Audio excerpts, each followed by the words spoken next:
Thank you all for joining us today, taking the time out and joining us today on our webinar. My name is David Ortiz. I'm a support specialist here at ConnectSMART.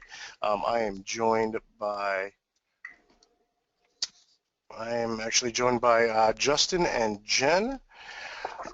So today we actually will be touching on, demonstrating the setup of a basic dashboard from gadgets. Actually go ahead and adding gadgets to The broadcast is now starting. All attendees are in listen-only mode. Okay. Okay, so sorry about that if you weren't seeing the screen before. Okay, so again, we are going to be demonstrating basically going ahead and adding gadgets, and assigning parameters to those gadgets, and eventually creating a dashboard from those gadgets that we've chosen.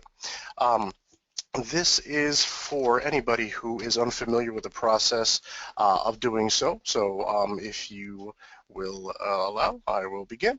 So right here, this should be a familiar page. After installation, you should see a ConnectSMART homepage just as this. The options may differ from some, but generally this should be what you see.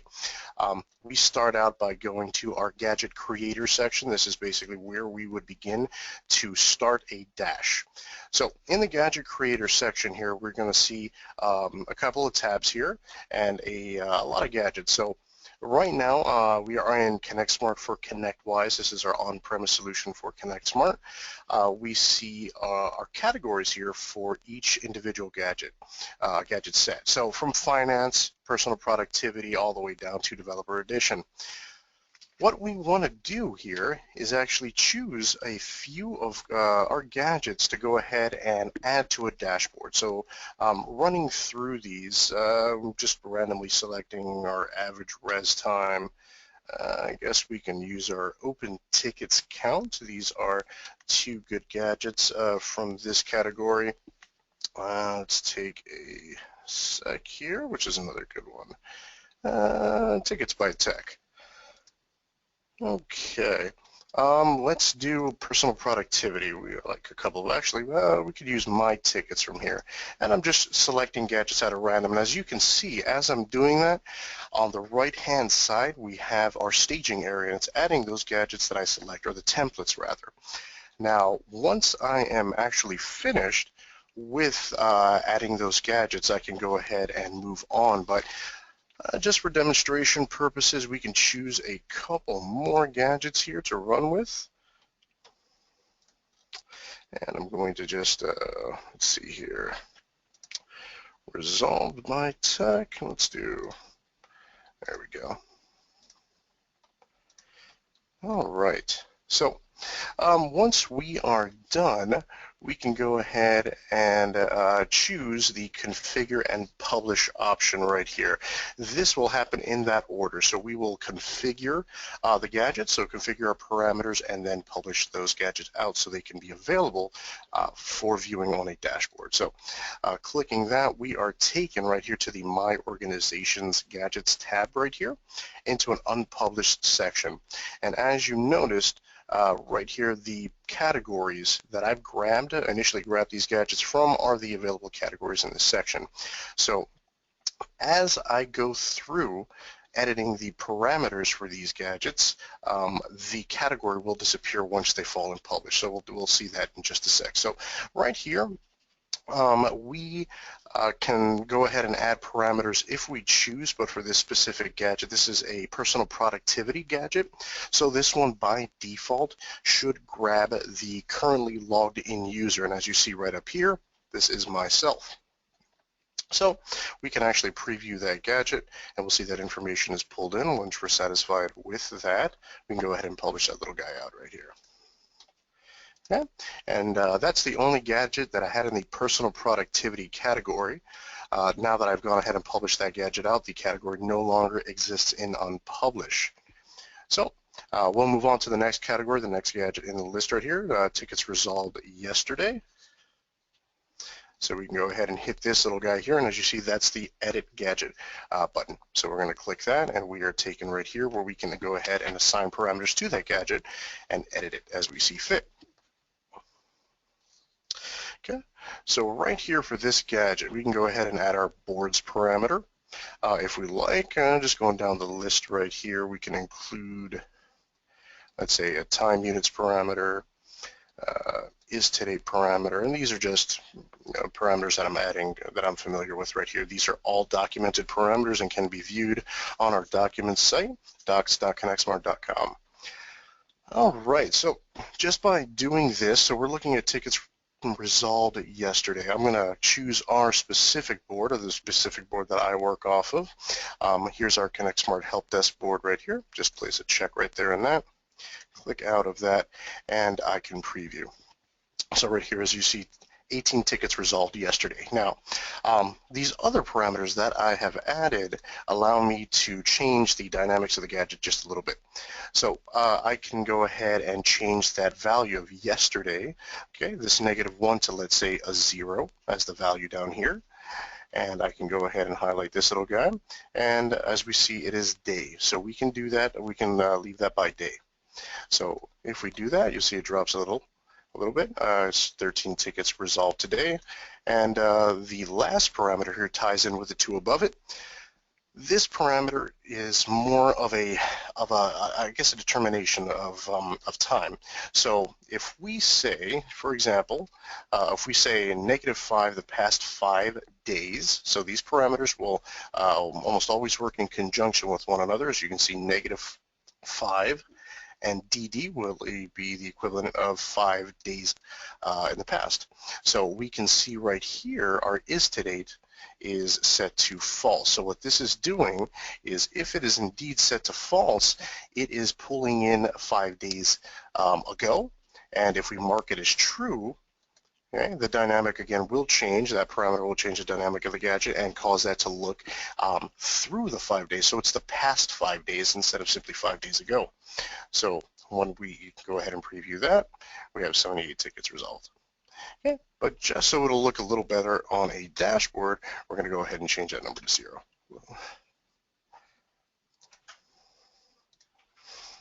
Okay. And once we're comfortable with that, we can go ahead and publish that out. We can set also alerts. We can change the properties of this, and we'll get to those in just a sec. So if we take a look at our properties tab, we can change the file name of the actual gadget. So this is this title right up here. That's actually the file name. And that's an option that you want. So just so you can see, just add one right there. And that file name above changes. Okay. In order to change the inner title right here that resolved yesterday, you'll see that at title 0. Okay. You can change that to resolve today or whatever you see fit. The parameter I believe that I've set is for today. So we can go ahead and preview that. And there it is. Now, all the way at the bottom is an important little parameter that we have here. So the refresh interval can be set independently per gadget. This can be set all the way from none, so you can have no refresh interval for the specific gadget, all the way to 8 hours. Okay, so by default, this one is at 4, and I will leave it like that because there is no need to change that for right now. All right.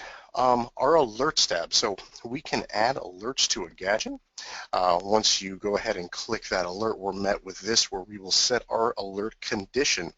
So that alert condition is actually set right here. So what I'm going to do right now is create a visual alert. And that visual alert is going to go like this. So I'm going to set the condition of if the gadget value is, let's say, greater than 10, a numeric constant of 10, okay, I want it to be bad, let's say. Actually, no, this is the result. Let's make that good. Okay, let's turn that little guy on right there. So the parameter is indeed set, the condition is met, and we add our alert like this. So as you can see, we do have a couple more options for alerts, audio alert and a script alert. The audio alert will allow you to indeed invoke an audio, just an MP3, that when the condition is met, it will actually set off an audio alert. Same thing with the script alert. There is a document on this on how to create a script to email you when your condition is met. So that's kind of neat. We'll go ahead and touch on that in a little bit. So for right now, the visual alerts are set. We'll go ahead and add that alert. And as you can see, that alert is added right here, and we'll see that on the dashboard side. So we're content with that. We'll go ahead and publish that little guy out. Alrighty. So this right here is a graph of they're kind of the same thing. Tickets resolved by tech, but it'll show per tech. So right here. And if we do it by our boards, okay, we can go ahead and see, this is a real simple one, a breakdown of technicians that have resolved tickets. There you go. All right, so right now, we know the properties. I'm not going to set alert condition for this. We'll just publish that little guy out. Tickets by tech, or how many tickets are open under each tech. Of course, the technician has to be a resource on the ticket for it to appear here.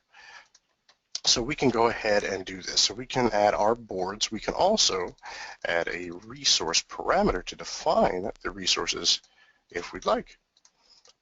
So changing our boards to that also famous right now ConnectSMART Help Desk board.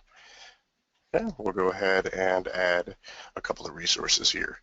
So as you see right here on the resource parameter, okay, the resources begin with teams.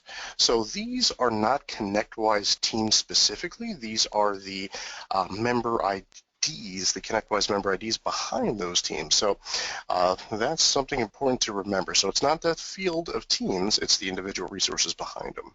Okay? And as we scroll here, we will see the individual members start showing up. There they go. Okay, and we're going to choose, let's say, we can do me. There I am. Alrighty, and one of my colleagues, Gail, okay, we'll include her in this as well. And let's go back a little and include another one of my colleagues, Evan, here. Okay, so we've established three resources that we want to take a look at. So when we preview that little guy, we see those three resources right here. As you can see, I have a little more work to do than they do. So once we are actually done with this, we can go ahead and publish this out. A couple of options that you see here by each of the parameters that I want to touch on as well is these little icons that you see to the right of the parameters. Okay, so the options that you see there, one like a little link right here. Excuse me, sorry about that. A lock icon and an eye right here. This is to remove the parameter, that little red minus sign. So the link is basically to embed this parameter specifically as a global parameter into the URL, so you can later on change that that parameter. There is a doc on how to do that as well. The lock parameter right here will allow you to lock this parameter down on a dashboard. So what that means is when the parameter or when the gadget exists on the dashboard, you do have an option to edit the dashboard and go ahead and edit the individual parameters.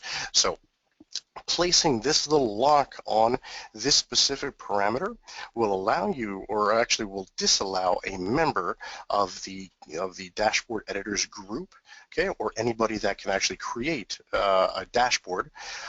They will not be allowed to modify this parameter if that lock is set. They'll be able to see it, but they won't be able to do anything with it. So the eye actually kind of ties into that a little bit. So the eye, there's that little slash in the eye right here. That means that the parameter is not even visible on the dashboard editor side. So when you go to create a dashboard using these gadgets, you will not see that parameter. Okay? We're not going to really invoke any of these today, but just so you know, that is it. If you have any questions of that, please feel free to ask. Okay? So once we're comfortable with that, we can go ahead and publish this little guy out. All right, a couple more down right here. We're going to breeze through these. So for this, we're going to go ahead and add, I guess we can do a status, why not? Okay, so touching on these, we can apply, again, our famous ConnectSMART board. And what I like to do with this little guy is I like to convert this open tickets count right here. Instead of viewing all tickets, I actually like this to focus on specifically new tickets. So new tickets that land on my board, we can go ahead and handle, and I can have a front stage pass to see what those are. So we can do this, and we see we have 5 new tickets on the board. So we can go ahead to our properties tab and call this new tickets. Okay, preview that little guy, and there we go. Okay, so we're going to be comfortable there, and publish this little guy out. Same thing with the resolution time.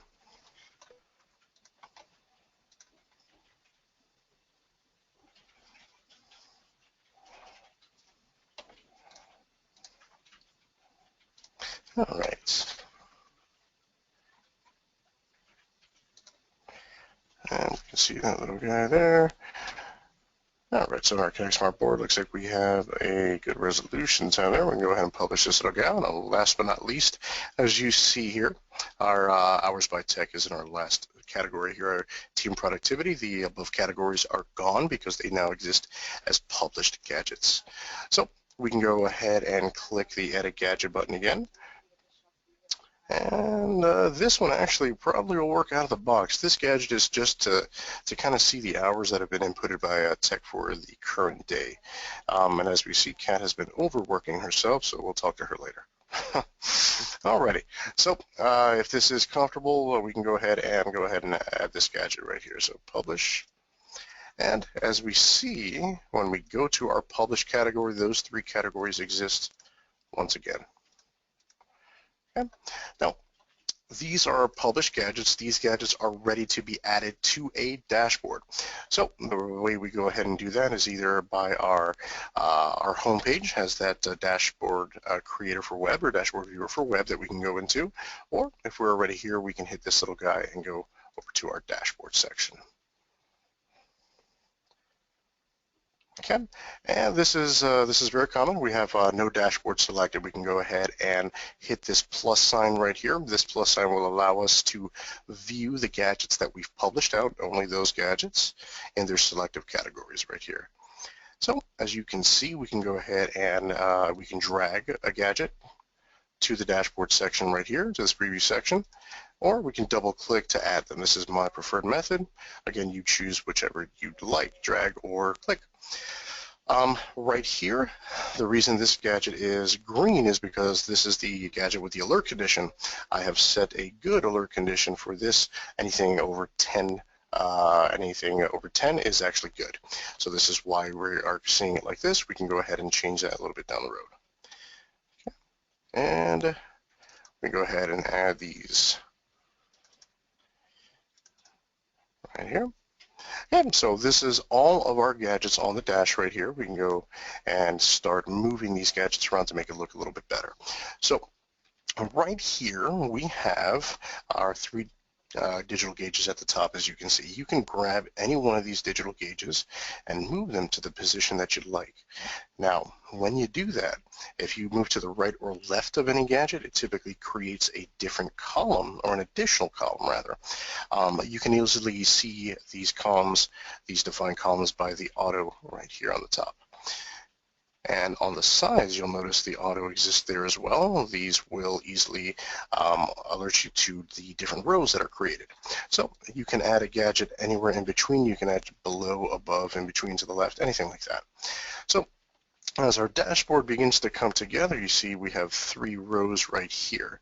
So we can do something along these lines. So if I wanted to create extra space here, I would take the My Tickets gadget, move it to the right there beside, and the 3 remaining graph gadgets I can actually resize within the row that they exist. So by doing that, as you notice, each individual gadget, once I click on it, it has a little orange box around it. That means that that gadget is now selected. So once we do that, we can actually move that gadget around. As you see, I just grabbed the edge of that gadget and moved it to the left, and it sized it in that column. So now, in the row. So now it takes up 2 columns within the row, except instead of 4. So we keep on doing that. So let's say we move this little guy up right here. Okay, and as you saw, since there was nothing in that column, in the row on the bottom, it actually disappeared. So something has to occupy space in order for it to exist. So what we do here, in order to remedy that, we can do one of 2 things. We can take a gadget, an existing gadget, or we can use the other right here. So this HTML5 gadget is a gadget that you can use as a space holder. You can use it to section off like I'm going to do right now, or you can use it to actually embed HTML5 content. So it's up to you. There is documentation on how to do that. Right now I'm just going to use it as a placeholder. So right here, when we have this, we can go ahead and say, I need you to go ahead and occupy right here. Oops. Actually, you might have to drag this gadget below another gadget in order for that to work. There you go. So the reason I'm doing this is simply because I want to add this little guy back over here and extend it out. Now the reason I wanted that little placeholder there, right here, to hold that spot is to give me empty space below this so I can drag this down and size it. Same thing that you can do right here. You can actually drag this down as well. You can get rid of the HTML5 gadget at this point because something is occupying that row. So we can get rid of that little placeholder and go ahead and do the same thing here. Okay. So you can grab a gadget and extend it right here if you'd like. And this is basically a dashboard. It's not the prettiest of dashboards. If you want to extend something here, so you can extend an existing gadget, if you'd like, you'd probably be better off with a graph there. But just to show you. So after we're done positioning the gadgets, assuming we're happy with the result right here, we can go ahead and name this dashboard. So let's call this Webinar Dash. And we'll create a new category here called Webinar. We create a new category just by entering that name right there. So doing this will create a new category in the selectable dashboards that you'll be able to identify this gadget under. Now, save location, personal. Okay, personal would be a private dashboard, so only viewable by the currently logged in member. So if you save this gadget, or rather this dashboard as it is, it will indeed be only visible by you or anybody in the gadget or ConnectSMART administrators group. So I am a member of the ConnectSMART administrators group, so I have these other options right here. We'll get to those in just a sec. Organization is another group, or another save location rather, that's going to be visible by most people. So once we go ahead and add anything to the organizational category right here, that save location, a dashboard will be then public and viewable by anybody that can actually go ahead and do the same thing, create a dash. So we're going to do that. The reason I see the items below it right there are, again, because I am included in the ConnectSMART administrators group. That is a local group on this PC, being the ConnectSMART server, directly your ConnectSMART server. So basically, as a ConnectSMART administrator, I can choose to save this dashboard in anybody's personal profile. So if I save it to that first one, Jake Coffey, that means this is going to be her personal dashboard. Okay, so for right now, we're going to save it as an organizational. Hit save right there, and this is now a running dash.